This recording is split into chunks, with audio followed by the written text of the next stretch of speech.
So ProQuest Europe has come and gone, as has Worlds. Now, as part of being a tournament organizer, when I run these events, I get to see everyone's deck list. But one of my commitments just morally to my players is to not expose their deck lists, especially during a competitive season. But now that we are through everything, I am elated to be able to bring you the top deck lists from ProQuest Europe at Gongaii Games in Portland, Oregon. A huge shout out to our channel members for supporting what we do here. If you want to get involved with the channel and the Dice Commando community, please consider joining as a channel member. Remember, these videos are only possible with your support. You can show that support with a like, a subscribe, and by leaving us a comment and sharing your feedback. Community first, and go Commando. Hey there, my Flesh and Blood friends. Welcome back to Dice Commando, and go again, a fabulous cast, and happy Flesh and Blood Monday, and quite a Monday it is, because we've got deck lists and data and all stuff to dive into after all the events in Osaka this last weekend at Worlds.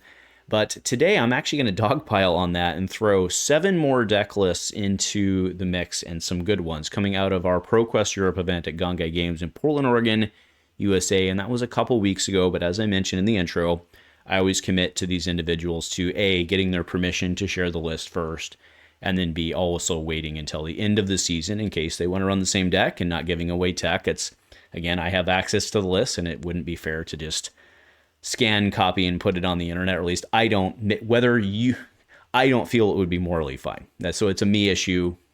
It's a me problem. It's a me problem, right? It's not you, it's me.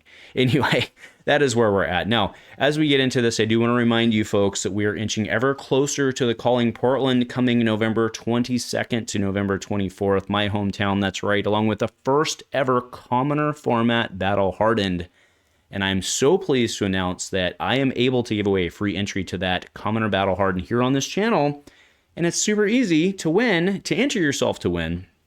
All you have to do is comment on this or any other video on my channel between the dates of November 1st and November 10th, with the winner to be announced November 11th, giving you plenty of time to get those last minute travel. I know you're coming already. You're already on your way.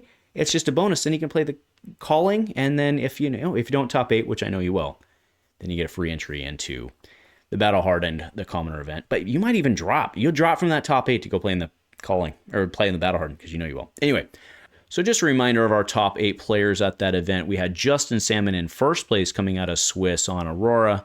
We had Archer Taylor, that's right, local boy Archer Taylor on an aggressive, that's right, a non-CYB Enigma build.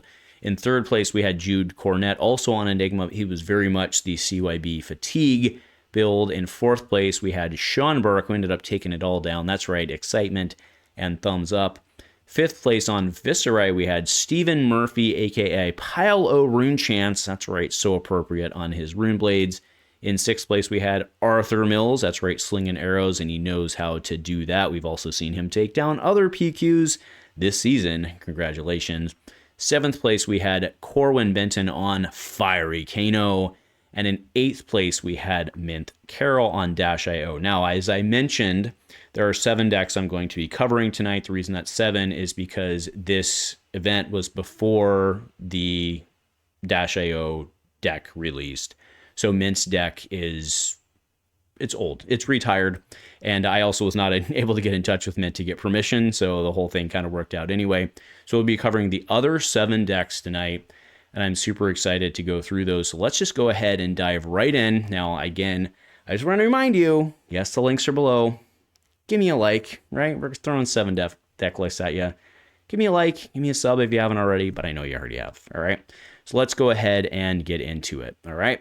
Starting out with our top 8 Kano, that's right, Corwin Benton's build. So he, of course, has Alluvian Constellus, Metacarpus Nodes, the Ragamuffins hat, So Dirty, Spellfire Cloak, Stormstriders. Why would he run Stormstriders? Of course he's run Stormstriders. And now he is on Waning Moon, which is very relevant because there's a lot of amp cards. I've seen folks go both ways. Waning Moon is stupid good, so it makes a lot of sense. Now he has 68 cards in his deck, Aether, Flare, Red, Blue, Quickening, Red, Aether, Spindle, no shock there. No shock, I guess there is no shock, but no surprise there. Aether, Wildfire, Blazing Aether, and then that's right, the new card, Eternal Inferno. This thing is super awesome if you're able to sling it in, but at the very least, it's just a 1/4, right? It's just a Majestic 1/4, but still a 1/4. Kindle, no shock there. And then the super no surprise is Rainbow, Open the Floodgates. Actually, let's click on the red one just because that one's better. This card is so good, so good. If you can amp this and be able to actually sling it in at the right time to be able to get 2 cards, really good, really good. Now, what is interesting here is 1 copy of Snapback. Swell Tidings times 3. Lesson in Lava makes sense. Aether Arc, lovely blue, Aether Twinning, and then 2 Clarity Potions for the Opti-Opt 2 on board when he needs it. Destructive Aethertide also out of the new set. This card is pretty good. Card is pretty good. Epots, that's like a Kano staple. Eye of Ophidia, Gaze the Ages, nothing new there. We are overflowing with Aetherwell. Now this is out of the new set Rosetta 1 and then Surge gain 2. Okay, but only running the blue on that one. Potion of Deja Vu, Prognosticate. And then so hot, Will of Arcana. This card is so good, so good. Then going to the inventory, we're on Pop the Bubble. Okay, trying to destroy auras if needed. We are on Scour for obvious reason that he does have Crucible for the matchups in which he needs it. And hey, if they're not going to block, you're going to just go to town and handle the problem. So Crucible of either been there. So again, Corwin, I want to thank you for sharing your deck with us. And again, the list is below. And may the fire be with you, my friend. All right, moving on to our next one. This is Arthur Mills Azalea. Now, Arthur, in all of his glory, I asked him permission. He's like, oh, and here's all the new deck lists. Arthur, freaking love you, man. You're awesome. Always the new tech, but you're always iterating based on the meta. But this is the list that he ran at the ProQuest again at Gongaii Games. Bullseye's Bracers, Crow's Nest, Death Dealer, Final Spring Tunic, Cross Wrap, and Snapdragon Scalers. No, absolutely no new tech there. Now, what is interesting, I always love looking at his tech and his changes, and at this point, he's on only the red-yellow Boltyn, only 2 copies of Drill Shot. Drill Shot generally considered to be like a super good arrow. 2 Endless Arrows. When Arthur's been on here in the past, he's walked us through why that is the correct number. Makes sense to me. He's on 2 copies of Fatigue Shot, 2 Infecting, 2 Laced with Blood Rot. 3 Infecting, 3 Laced with Blood Rot, 2 Laced Frailty, and then 3 Inertias. Okay. Now, Murkmire Grapnel. Yeah, I wonder why anyone's running this these days. No, that one makes complete sense. Awesome. There are 3 Premeditate, 3 Rabbles, 3 Read the Runes, Read the Ledger, it's not Read the Runes, Read the Glide Path, sorry. Read in the Ledger, Release the Tension. So this one is a change for him, right? In the past, we've seen him running less copies of this one and sometimes even sliding it into the sideboard. So this is something he's skewed to, which is a very interesting include for me to track, right? As he's, iterated on this as well. Remorseless is an absolute staple, so you can destroy a staple. 1 copy of Sleep Dart. This one is interesting. I do wonder if, as Viserai has, it tracks to me that as Viserai increases, this is something that you could play with, potentially in increasing maybe from a 1 to a 2. We do have Take Aim, Amp Arrow, Codex Blood Rot, Codex Frailty. Gee, I wonder why we're running that. Rain Razors, that's for your Boltyn.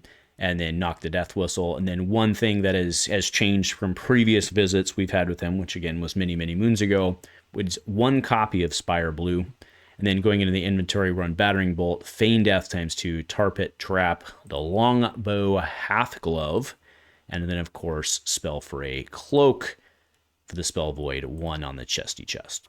Okay, so again, thank you, Arthur, for sharing that with us. And, may the games ever be in your favor, or whatever it may be. I don't know. You get it. Archer joke, whatever. All right, moving into Stephen Murphy's deck list. Okay, this is Viserai, and this is Stephen Murphy. This is Pile of Rune Chants, right? I tell you, one day I'm going to buy that man a shirt. But this is not your standard rubber stamp at Runeblade Viserai. But he's on Etherweed and Carapace, right? So he hasn't broken out his sideboard, which is fine, because you can certainly understand the matches in which you do that. Carapace, I love this, right? Not only is Temper 2, but sometimes you just need to be able to go and out aggro. So we've got Purgatory, Grass the Arknight. He's on Nebula Blade, okay? You will notice going down, he's straight up on Nebula Blade. I don't know why I can't say the word. Nebula Blade. He's gone Null Boots, Snap Scalers, and then Quill Hand. So plenty of AB. Going into the main deck, 72, right? So again, but you see there's no sideboard. So he knows what he's citing in and out in the various matchups. We have Gorg Tome, Amp Arcanite, red blue, Condemn to Slaughter. So this is something we don't necessarily see a lot of. This is a 1/3, but destroy an aura you control. If you do, they destroy an aura they control, right? So that one seems to me to be an obvious sideboard card. We have Dirge, which is just stupid good. We have Drawn to the Dark Dimension. This is one we've seen filling into a lot of Viserai lists around the world. We have Red High Notes only. Okay, Red High Notes only, no blue. Malefic makes sense. Red Blue Mauve, Red Blue Meat Greet, Mordred, which makes sense. 3 copies of Rattlebones. This is interesting. A lot of time I've seen folks only playing 2 of this. And by interesting, I don't mean like questionable, because like it's Steven and he's always trying to do something weird. So it makes a lot of sense. He likes to play more drawn-out games. Reduced to Rune Chant. One thing that is interesting here is only 2 copies of Rune Flash. Okay, now that might just be a balance issue, because we then got, Runic Reckoning makes complete sense. We have 3 copies of Stuff Out, which I think is phenomenal. He is playing Sonata Arcanix. And if you look at the mix, it's right for that, so it makes sense. Storming Gloomveil is an auto-include. Succumb to Temptation is an amazing card, especially with Viserai. I've seen some people playing only 2 of them just because of you have to make sure it does its thing. But it still blocks 3. It's a yellow. He's playing 3 copies of that. Again, remember, coming in as an instant, effectively, sometimes giving you 2 action points. I don't know how relevant that is with Viserai or not. More action points is always better. We get that. Right, but there's a lot of times I think it probably doesn't matter. You're really just after the card and like effectively using it as an attack reaction, for lack of a better term. Pretty good. He's playing Arcanite Shard. Still one of the most gorgeous. Dread Triptych, Domination, and then Vexing Malice. Okay, Vexing Malice is also a staple. Again, so thank you, Mr. Pile of Rune Chant, Stephen Murphy, for sharing this deck with us as well. All right, moving in now to Jude Cornett's Enigma. And again, thank you, Jude, for giving us permission to review this. Now, this is a full-on CYB, so I think it's very interesting to go through and compare this with the decks that we saw, right? Obviously, CYB just won Worlds, like hours before I'm shooting this. I think it's really good to go back and compare that and kind of tailor it to your move. Jude is an incredibly good player, and he usually zeroes in on the deck that he believes to be the mathematical best. Well, this one's right there. Okay, so he's on Calming Gesture, the Scroll, Tunic, of course, because you're trying to go long, so why wouldn't you get max value out of Tunic? It makes complete sense. The Footsteps, and then, of course, Traverse, because the value on that is insane. Okay, now he is on 10,000 Year Reunion. Okay, so this is something that we don't see a ton of, but it blocks 3, it does its thing, right? Like, hey, why not? 3 copies of that, 3 copies of Astral Etchings, no question there. 3 copies of CNC, 9 CYBs. Okay, we will see what happens with this card in the future. I expect nothing, at least until 2-3 sets. Until then, they decide it's a problem. But either way, that's some Andrew commentary. E-Strike, Fate Foreseen, Oasis Respite, Sigil, Sync. Okay, now getting into actual cards again. Waning Vengeance, Drop in the Ocean ×1. Big Blue Sky, that's right, +1 for each blue you pitch this turn. A lot of times this comes in for 4, right? It can come in for more or less, I suppose. A lot of times coming in for 4. 3 copies of Cosmic Awakening, right? It makes a lot of sense. If you have to defend with it, you're not losing what in many cases is an in-game move. Makes complete sense. Essence of Ancestry, Heart of Findall, of course, for the grindy grind. Homage, 3 B-Strikes, 3 Maragais. We're on Passover, Preserve, and then 3 Rage Specters. This one is it's the aggressive, well, it's why it's raging, very aggressive. Rising, and then is playing Sacred Art Immortal. Okay, so this one is really good as long as you can make sure that it's doing what you want it to do. Okay, and then you can come in and pew. Makes a lot of sense. We're on Stir the Kitty Pot, and then 1 copy of Truce. Then going down in the inventories where things get a little spicy. Okay, so we're on Amulet of Echoes, right? That is, we did see that do serious work during Worlds this last weekend. 2 Sifts, 3 Warmongers, just to keep the cost down, right? Just 3 Warmongers. That card is stupid right now. Crown of Reflection, Stilettos, and then the Gauntlet. Okay, and that rounds out Jude's list. So again, you see 33 yellows and then 33 blues, and a nice cost right there of $1,400. Woof.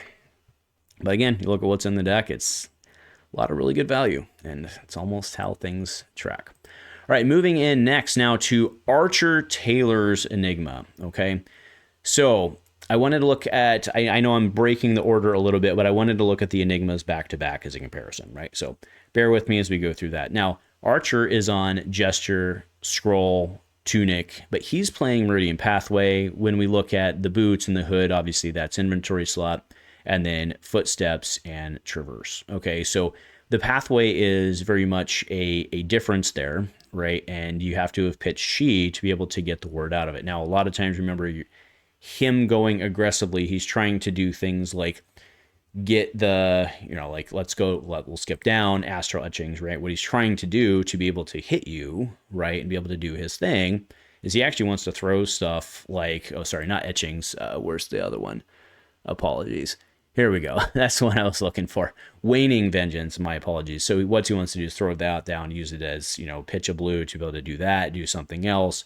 And then he's able to actually get a shield out of that after he takes the hit, right? And then he can come back at you, maybe even pitch in another one, come at you again, right? It's very effective. He puts on a lot of pressure with this deck. It was actually pretty, Archer's an amazing player, but it was really fun to watch this whole thing go down. Okay, so 3 copies of Astral Etching.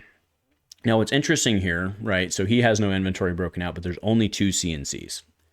I don't know if that's because he only has 2 CNCs. I'd imagine probably not at this point with how long I know Archer's been playing the game. So I think this is actually an intentional include.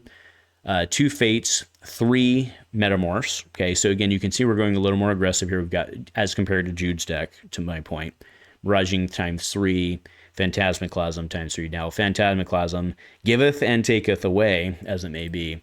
But Metamorph is really interesting because of the shield thing. Right, I actually think that's really cool.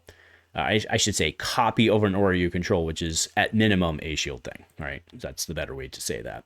He's on sync. The card I saw do work, right, with my own eyes. Spears of Reality. A lot of people really just weren't expecting this one. This is pretty hot. I shouldn't say a lot of people. Some people were not expecting this one. The folks at the top table, they knew what was going on. But this one I was really impressed with. Did some serious work. Looking at Spectral Manifestations, 3 times the weakest link.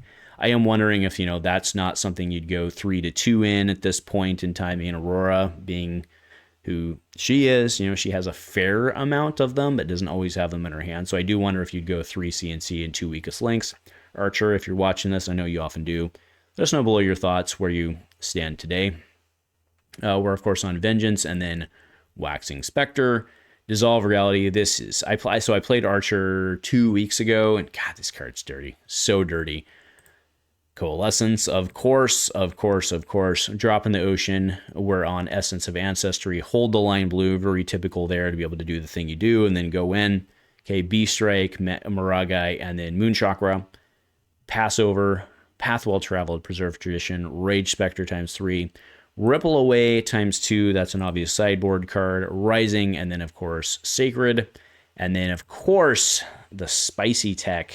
It's not really spicy. A lot of people are doing it at this point, but Spectral Prowl is pretty hot. It does work. It does work, right? Considering that you can do your thing on each turn. It's actually pretty easy to do. Really like it. And then 2 Unmovables, and, of course, keeping things cheap. 3 copies of Warmongers. So you can see a slight difference here, right? If we go up and compare 31.5 and then 36 in this case, deck is also significantly cheaper, which is interesting. If I was going to play Enigma, which I won't, but if I was going to play it, I'd play this more aggressive versus the CYB grindy. So this was really cool to watch. And again, remember, he was able to obviously take out the CYB going more aggressive for obvious reason. All right, moving into Justin Salmon's. So this was a top 4 deck. So this is his Aurora deck. And I will speed through the Aurora decks a little bit because, Aurora, if we're being honest with ourselves, kind of builds herself for like, 90% of the deck. So what we're going to look at is kind of the ratios, okay? So if you go look at him, he's on Balance of Justice. He was the only one I saw in the top 8 with that card, which is interesting. I don't know that he got use on it out of the day. I did see him play it in the mirror, I believe, right? Which was the top 4 match. I think he played it other times during. I mean, of course, like if you run Kayo or stuff like that, it's good.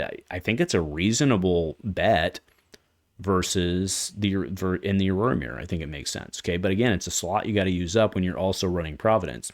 Do notice he's not on the new Runeblade mask here. Okay. So Carapace, Tunic, Grasp, Greaves, Shock Charmers. I'm really surprised this card has not seen more mileage. I really thought this card was going to be good, but you know what? I wasn't at Worlds this last weekend, was I? I was on Snappies and then Starfall. Okay, going into the main board, we've got Arcanic Shockwave, we've got Burn Up Shock, Electromagnetic. A lot of people are on, or I should say many people are on 2 of these. I think from what we saw from Worlds this last weekend, 3 of them actually seems to be more popular at the top table builds. But this card feels real bad when you stack them and you don't have a flittering charge or something like that. Feels real bad. So he's on 3. Like I said, a lot of people are on 2. Discharge, E-Strike, again, this is all normal stuff. 2 copies of Press is very interesting to observe there. Okay, and that's interesting with, 3 somersaults and 2 presses. Okay, right, could go either direction. The rest of this is pretty standard, except only 1 Sigil of Sorrows, just because he's out of room. And again, the rest of this just builds itself. Do note there's no Weave Lightning in here also. It used the slots. We are on Sigil of Lightning, not Blink. Okay. In Inventory Exude, we saw that do some work this last weekend. 3 Flicker Wisps. Now he is on 2 Vaporize Shock, right? And that's for, if you need to counter some stuff. And then 2 copies of Warmongers, which is actually pretty hot because like Aurora, obviously you would know it's coming if you're playing it on yourself. Aurora can actually do some pretty cool things, even with Warmongers out, choosing War, right? Can do some pretty cool things. Okay, so again, thank you, Justin, for that, and congratulations on your top 4. Next, moving into Sean Burke's Aurora. So Sean took this down. Now, he was on something more similar to what we saw in the top match of Worlds, the Crown of Dominion, the Aether Ironweave, just the go combo build. Okay, so you look, we've got 10 cards in the loadout. We have Dominion, Providence, and then we've got Carapace, and then Tunic, Grasp, Greaves, Shock, Snappies, and Starfall. Now, you will notice he's also on 3 Electromagnetics, and you look at the board, and that's a whole bunch of 3s, right? We're not doing 2s, nothing like that. 3 Sigils, man, I saw I think it was the mirror match with the top 4 mirror match against Justin. There is nothing dirtier than being able to Gone with a Flash with a Sigil of Solace, gain 3, pop the card, come back. Gross. Absolutely freaking gross. Okay. And then moving into the inventory, 3 Exudes, 3 Flickers, a Poison the Well, okay, which, it's there, and then 3 Warmongers. So again, the only thing that surprised me personally on the day, and this is, again, these are the folks winning, I'm just the one sitting back here and making videos, no blinks. Okay, so folks seem to prefer Sigil of Lightning over Blink. Blink has a really interesting combo with Gone with a Flash. That's pretty neat. But, from a pure functional standpoint, we saw a lot of folks at Worlds playing Sigil of Lightning as well. So, anyway, folks, that is the rundown. That's right, we've been here a while going through the deck. So, again, I want to thank everyone who... congratulations on topping. Thank you for being willing to share your decks with us. Again, the links are below. Please like and subscribe if you appreciated this. Probably not here at this point. If you're here at this point, remember you get points for comments for the commoner battle hardened. So give me a commoner battle hardened in the comments. But either way, hopefully you've commented already at this point. In which case you don't have to do that.